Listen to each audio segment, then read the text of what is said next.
Ողջույն։ Պատկերացրեք պատուհան, որն ինքն է որոշում, թե որքան լույս է ձեզ անհրաժեշտ։ Ոչ թե հետևելով վերահսկման կենտրոնի հրամանին, այլ այնպես, կարծես այն կենդանի լինի զգա արևը, ստվերը եւ մարդկանց ներկայությունը։ Հենց այս գաղափարով է սկսվել Swarm Garden նախագիծը։ Ամերիկյան ինժեներները մշակել են բնական լուսավորության ավտոմատ կարգավորման ապակենտրոնացված համակարգի պրոտոտիպ։ Այն բաղկացած է ոչ թե ժալյուզիներից եւ շարժիչներից, այլ բազմաթիվ փոքր ռոբոտներից, որոնք աշխատում են միասին ինչպես պարզ։ Ռոբոտներից յուրաքանչյուրը շատ պարզ կառուցվածք ունի, սակայն միասին նրանք ձևավորում են համակարգ, որը կարող է իրական ժամանակում հարմարվել շրջակա միջավայրին։ Նախագծի նկարագրությունը հրապարակվել է Science Robotics ամսագրում։ Աշխատանքը վերաբերում է ադապտիվ ճարտարապետության կոչվող ուղղությանը։ Դրա հիմնական գաղափարն այն է, որ շենքերը չպետք է ստատիկ լինեն, դրանք պետք է արձագանքեն եղանակին, արևի շարժմանը, ջերմաստիճանին ու լուսավորությանը, ինչպես կենդանի օրգանիզմներն են արձագանքում արտաքին պայմաններին։ Այսօր այդպիսի նախագծեր գոյություն ունեն, սակայն կան խնդիրներ։ Դրանք կամ մեխանիկական առումով չափազանց բարդ են, կամ էլ կախված են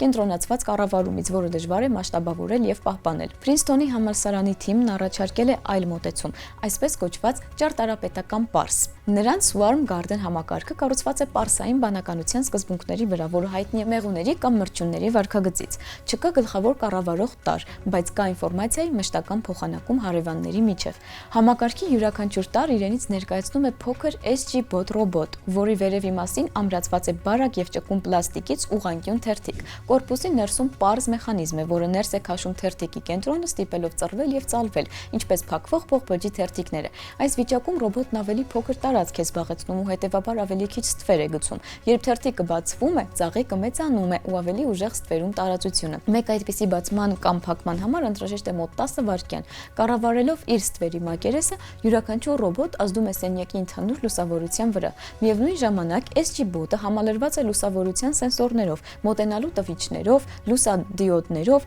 եւ Wi-Fi մոդուլով հարևան ռոբոտների հետ տվյալներ փոխանակելու համար։ Համակարգի աշխատանքը ստուգվել է իրական պայմաններում։ Փորձերից մեկի ընթացքում 16 ռոբոտ տեղադրվել է գրասենյակային պատուհանի վրա։ Դրանք աշխատել են 3 օրվա ընթացքում։ Պարսը ձգտել է պահպանել սահմանված լուսավորության 750 լյուքս մակարդակը։ Յուրաքանչյուր ռոբոտ որոշել է երբ բացվի եւ երբ փակվի, հիմնվելով սեփական ցուցումների, հարևաններից ստացված ազդանշանների եւ ընդհանուր նպատակի վրա։ Այսպիսի մոտեցումը կոչվում է կարծիքների դինամիկա, երբ վերջնական վարքագիծը ծնվում է բազմաթիվ լոկալ որոշումներից։ Արդյունքը կայուն է եղել։ Համակարգը հարմարվել է արևի շարժմանն ու անպամացությանը եւ շարունակել է աշխատել նույնիսկ այն ժամանակ, երբ առանձին ռոբոտների սենսորները խափանվում էին։ Ոչ մի տարր կրիտիկական կարևոր չի եղել։ Պարսն ինքը փոխհատուցել է կորուստները։ Համակարգի վարքագիծը մեծ շենքերում հասկանալու համար հետազոտողները իրականացրել են համակարգչային մոդելավորում վիրտուալ SG-Bot-ները տեղադրելով մեծ ադրյումի ապակե առաստաղի վրա։ Սիմուլյացիան ցույց է տվել, որ պարսը կարող է ստեղծել լուսային գրադիենտներ եւ գոտիավորել տարածությունը,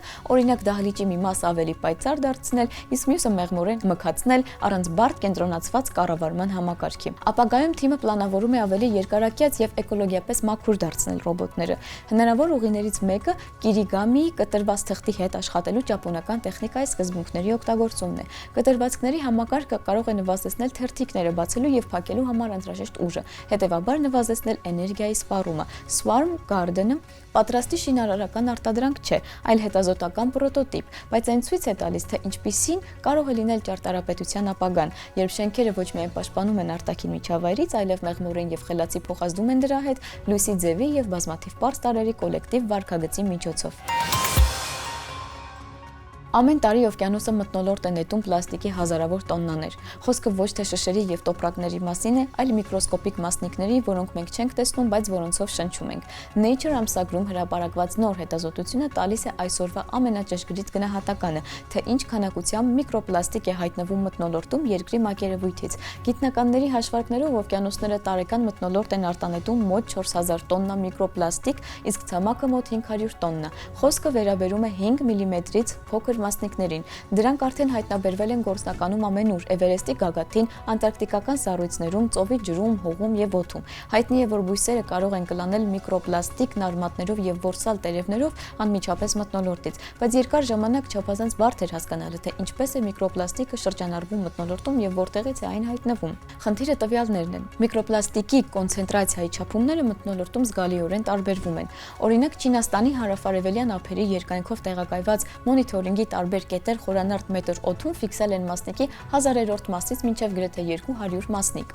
Այդպիսի տատանումը անհուսալի են դարձնում ցանկացած գլոբալ գնահատական։ Խնդիրը լուծելու համար Վիեննայի համալսարանի գիտնականները հավաքել են ներկայիս խոշորագույն տվյալների բազան, որը ներառում է օդում, ցամաքային նստվածքներում եւ օվկիանոսային ֆիլտրերի վրա միկրոպլաստիկի 2782 ուղղակի չափում։ Սա հնարավորություն է տվել ստանալ ավելի կայուն միջին արժեքներ մոտ 0.08 մասնիկ 1 խորանարդ մետրի վրա ցամաքում եւ 0.003 մասնիկ ծովի մակերևույթին։ Ապա հետազոտողներն օգտագործել են մթնոլորտային տեղաշարժերի Flex Part մոդելը վերականգնելու համար միկրոպլաստիկի գլոբալ շարժը մթնոլորտում եւ գնահատելու դրա արտանետումների աղբյուրները։ Արդյունքում դրանք ստացել են թվեր, որոնք զգալիորեն տարբերվում են նախկին գնահատականներից։ Մասնիկների քանակով ցամաքը ավելի շատ միկրոպլաստիկ է արտանետում, քան օվկիանոսը, բայց զանգվածով պատկերը հակառակն է, օվկիանոսային արտանետումները մոտ 8 անգամ ավելի շատ են։ Պատճառը մասնիկների չափն է։ Օվկիանոսի մակերևույթից մթնոլորտ են նետվում միկրոպլաստիկի ավելի խոշոր մասնիկներ, օրինակ ծովային փրփուրների պղպջակների քայքայման ժամանակ։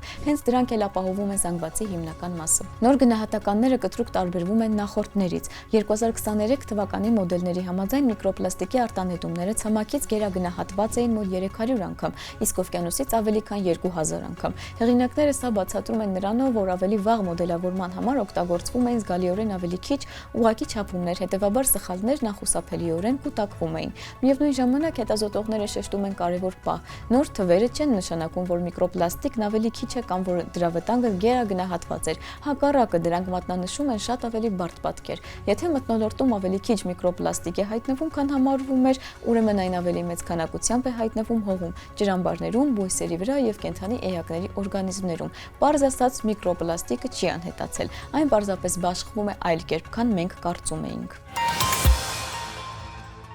Իսկ հիմա գիտական անեկդոտ։ Առաջին դասարանցի երեխան հարցնում է մաթեմատիկոս հորը. «Պապ, ինչպես է գրվում 8 թիվը»։ Հայրը առանց իր բանաձևերից կտրվելու պատասխանում է. «Կես պիով թեքված անվերջություն»։ Իսկ այսօրվա համար այսքանը, կհանդիպենք։